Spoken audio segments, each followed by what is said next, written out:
Alright, this video a little different than normal. Normally I'm just fishing or whatever. It's just gonna be targeted at how to catch gizzard shad when the water drops, it's winter time or late fall or whatever, and it seems like they disappeared. We've all been there where in summer you throw your cast net just about anywhere and you pull out tons. Seems like it could never be a problem and they're everywhere. And then all of a sudden the water drops, something switches, and you just can't find them. I'm going to show you how I try my best to consistently catch shad year round. Alright, so firstly, location. If the shad aren't where you're throwing, then quite simply, you're not going to get anything. Kind of obvious, right? So in the summer, around here, great spot to throw. It's shallow, that water warms up, plenty of zooplankton or whatever they're feeding on. But when it gets cold, really not that great of a spot because that shallow water, it might warm up a lot quicker, but it also is going to cool down a lot quicker. So that cold water is going to be a lot of this upstream stuff. I've had numerous occasions where I'll put in at this boat ramp up here, this water will be like 39, 40 degrees. I move my way downstream and then I get here and it's like 42, or I go like right here, it's like 42, 43, 44. And as I work my way down, it just gets, warmer and warmer. And that can be like 8, 9 degree water temperature difference, which is quite a bit. And I'm sure if you're in a bigger reservoir or lake, that can be a big difference. So don't focus on these way upstream spots that you may be catfishing in the summer because it's just gonna be cold there. Though that water's cooled off a lot, and the fish are gonna be where that warmer water is.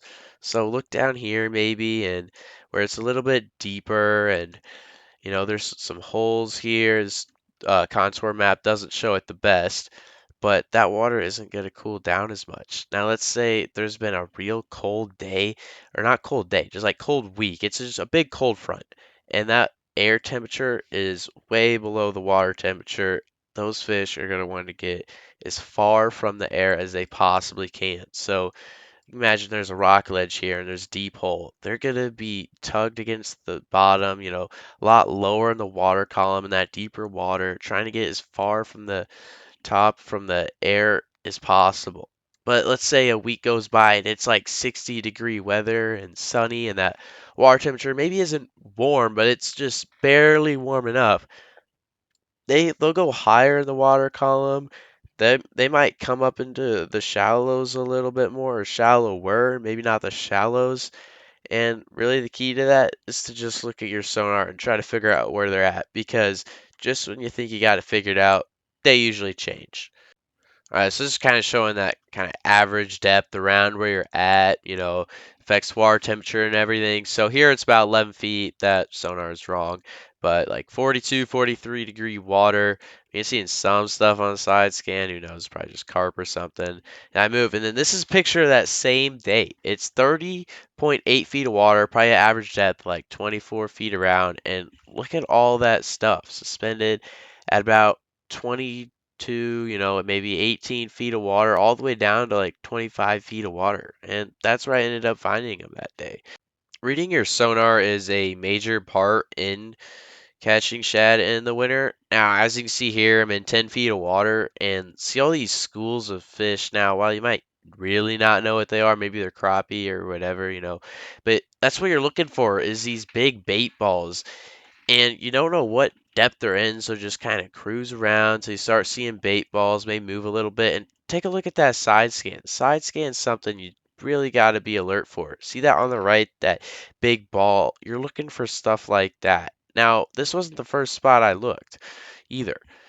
Here, I'll show you getting all the bait here. This spot did work and worked quite nicely, as you can see. Got enough for definitely more than one trip, to say the least. Picking the right cast net is really a pretty important part also in getting your bait.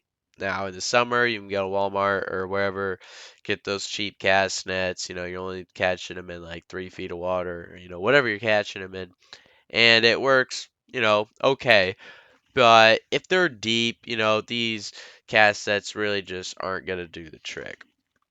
Now, what to really look at is the pounds per radius foot and the size of the cast net. Now, I'm not going to go real in depth into choosing the right cast net, but I would say to go, 5 over 5 feet of a cast net, probably more like 6. I'd throw a 7 foot cast net just because that's what's easy for me and works. And then another really big thing is the pounds per radius foot. Don't get the 0.75 per radius foot. Those things practically float. If you're going deep, you want that net to sink and not close when it's 5 feet under the water. Now, I would go with a 1.5 pounds per radius foot, but you could probably get away with 1.3, maybe even a 1, depending on how deep you're throwing. Now, they even make tape cast nets if you're going really deep. I don't use them, but there are scenarios where you do need them. Now, these nets are more expensive, I will say that, and that's just kind of something that it sucks for me. It sucks for everybody that, throws cast nets and because they don't really always last the longest time. So, try not to throw them, into a tree or where you think it might get caught, maybe have a crappy cast net or something, a smaller one if you're throwing around some cover. But for these deeper shad, use a better quality cast net, a heavier cast net, and try not to have it snagged, but that sometimes that's just what happens. Now, for what I use a Bait Busters cast net. Works for me. There's plenty of brands out there. And I haven't tried them all, so I wouldn't know what to do. But Bait Buster cast net, they work for me. Pick whatever cast net you want, though. Just make sure you get a good one and not just some Walmart one you saw off the shelf. This was obviously a little different video than normal, so tell me if you guys like this style of video or any video suggestions you have for the future. And videos every other Friday, 2 p.m. U.S. Central Time. See ya.